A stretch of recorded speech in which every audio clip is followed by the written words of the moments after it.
পীরগঞ্জে এক কিশোরীর শ্লীলতার হানির অভিযোগে এক ভ্যান চালক আটক।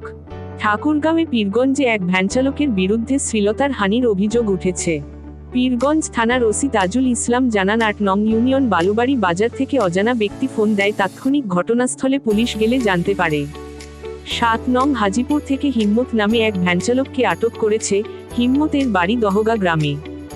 জানা গেছে, কিশোরীকে নিয়ে ভ্যানচালক বালুবাড়ির উদ্দেশ্যে রওনা হয়।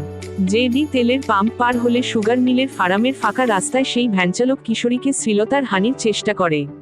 তারপর সেই মেয়ে বালুবাড়ি বাজারে আসলে ভ্যান থেকে নামার পর ভ্যান চালককে লাঠি দিয়ে মারলে সাধারণ মানুষ সেখানে গিয়ে বিষয়টি জানতে চায়। জানার পরে উত্তেজিত জনতা হয়ে ভ্যানচালককে মারধর করে। স্থানীয়রা আটকে রাখে ভ্যান চালককে। পুলিশ গেলে তাকে থানায় নিয়ে আসা হয়। এখন পর্যন্ত কোন মামলা হয়নি।